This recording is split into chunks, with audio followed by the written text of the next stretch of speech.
পরন্ত বিকাল কিংবা গধূলি লগ্নে হালকা মৃদু বাতাসে বসে ধারে বসে যদি প্রিয় মানুষের সঙ্গে হালকা কিছু নাস্তা করা যায় এবং বিকেলের শেষ মুহূর্তটা যদি কাটানো যায়, ঠিক তাহলে ব্যাপারটা কেমন হয়। ঠিক তেমন একটা জায়গায় আপনাদের ঘুরে দেখাবো খুলনা শহরের মধ্যেই। চলুন ভিডিওতে শুরু করি। আমরা আসলে যাত্রা শুরু করি খুলনা শহরের শিববাড়ি মোড় থেকে। শিববাড়ি মোড় থেকে প্রথমে আপনাকে যেতে হবে খালিশপুরে, এবং খালিশপুর থেকে একটা ভ্যান ঠিক করবেন। সেই ভ্যান বা রিক্সা পাওয়া যাবে।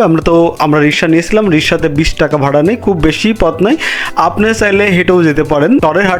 চরের হাটে খেয়াপার বা চরের হাটে ঘাট বললেই হবে।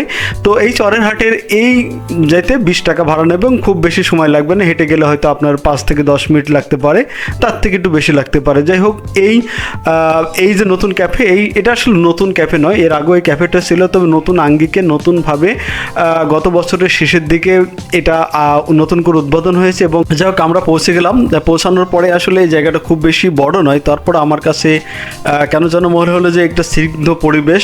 যেহেতু পড়ন্ত বিকেলের কথা বললাম, পড়ন্ত বিকেল আসলে একটা সুন্দর পরিবেশ, এখানে অনেক মানুষের সমাগম ঘটতেছে। আর আমরা গেছিলাম ছুটির দিনে। এখানে ঢুকে ডান পাশে প্রথমে একটা ফুচকা ঘর পাবে, time fuchka and coffee house. এটা আশার আলো রিভার ভিউ, মানে যে নামটাই থাকুক তার সাথে আশার আলো কথাটা থাকবে। তারপর রিভার ভিউ ক্যাফে, এইটা হয়তো মূল ক্যাফে, এবং এর মূল ক্যাফের ডেকোরেশনটা আমার কাছে অসম্ভব ভালো লাগেছে। আসলে যে কোনো বড় একটা দোকানের মধ্যেও এরকম ডেকোরেশনটা সাধারণত হয় না, যেটা রিভার ভিউ ক্যাফেতে পাইলাম। এরপরে বাম হাতে নৌবাহিনীর যে একটা মাস্তুল আছে, যে বা নৌবাহিনীর নৌযান চালানোর জন্য যে জাহাজের মাস্তুল, সেই জিনিসটা আছে, বা জাহাজের নাবিকরা যে জিনিসটা চালায় আর কি, যে নাবিকদের হ্যান্ডেল বলা যেতে পারে, সেটা আছে। সেটা দেখার পর সেটা একটু ঘোরালাম, দেখলাম। তারপরে আসার হলো এইখানে আর একটা ক্যাফে আছে, এই ক্যাফের বসার জায়গা এবং খুব নান্দনিক একটা জিনিস। সেটা হলো উপরে বাঁশের ছাউনি দিয়ে একদম নদীর ধারে হালকা মৃদু বাতাস, এবং নদীর খুব কাছ থেকে দেখা যাবে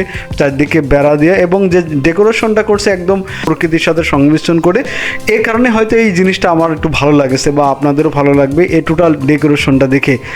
এখানে আমাদের মতো অনেক মানুষই আসছে এবং যে যার মতো ছবি তুলছে, এবং যে জিনিসটা হয় যে কোনো জায়গায় ঘুরতে গেলে তার প্রিয়জন বা প্রিয় মানুষের সাথে প্রিয় স্মৃতিটা ধরে রাখার চেষ্টা করে। তারপরে সামনের দিকে এগোতে থাকি। সামনের দিকে একটা দুর্দান্ত জিনিস দেখলাম, যে এখানে একটা বড় দোলনা আছে, লোহার দোলনা বলা যেতে পারে। সেই দোলনার 4টা বাচ্চা একসাথে করে দোলনা খাচ্ছে, এবং যে জিনিসটা খুবই মজাদার এবং আনন্দময়, যে সেই বাচ্চাগুলো হয়তো তার জীবনের শ্রেষ্ঠ সময় পার করতেছে, বাচ্চাগুলো হয়তো জানে না। তারপরে আমরা আরেকটু আগালাম, এইখানে আরেকটা শেড আছে, এবং প্রতিটা শেডে কিন্তু নান্দনিক এবং কারুকাজ বা ডেকোরেশনের যে ব্যাপারটা, সেটার কিন্তু একটা ভিন্নতা আছে, এবং নতুনত্ব এবং আধুনিক এবং প্রাকৃতিক সংমিশ্রণে যে ডেকোরেশনগুলো করছে, সেটা নিঃসন্দেহে ভালো এবং নিঃসন্দেহে দেখার মতো।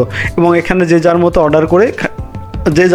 অর্ডার করে এখান থেকে আপনারা খাইতে পারেন। এরপরে আছে রিভার ভিউ ফুড ফিউশন। এইখানে আপনার অর্ডার দিয়ে অনেক রকম খাবার খাইতে পারেন, এবং সবচেয়ে মজাদার ব্যাপার হলো এখানকার খাবার একদম টাটকা পাওয়া যাবে, এবং আপনি অর্ডার দিলে বানাই দেবে। এই জিনিসটা ব্যাপার, এবং গরম গরম খাইতে পারবেন। তারপরে সামনের দিকে এগোতে থাকলাম। সামনের দিকে একটা রিভার ভিউ একটা পিঠা ঘর আছে, যদিও পিঠাটা আসলে সিজনাল, সবসময় পাওয়া যায় না। তার সামনে আরও একটা স্পেশাল ভেলপুরি।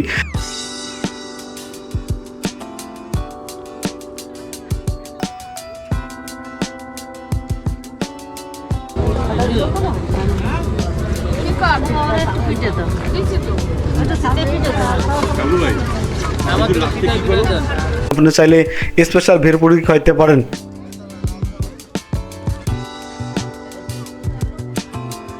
সামনের দিকে এগোতে থাকলাম। সামনের দিকে যাওয়ার পরে আসলে এখানে যে ব্যাপারটা আছে, এইখানে নৌবাহিনীর যে মূল গেট, এইখানে প্রবেশ অধিকার এখানে সংরক্ষিত। এখানে আসলে ওই পর্যন্ত আসলে যেতে পারবেন, এই গেট পর্যন্তই, এর বাইরে আর এর ভিতরে যাওয়ার আসলে সুযোগ নেই। তারপরেও আশপাশ এলাকা এবং ছোট্ট পরিসরে নতুন রূপে এই রিভার ভিউ পরন্ত বিকেলে আপনাদের কিছুটা সময়ের জন্য হলেও আপনাদের ভালো ফিল দেবে।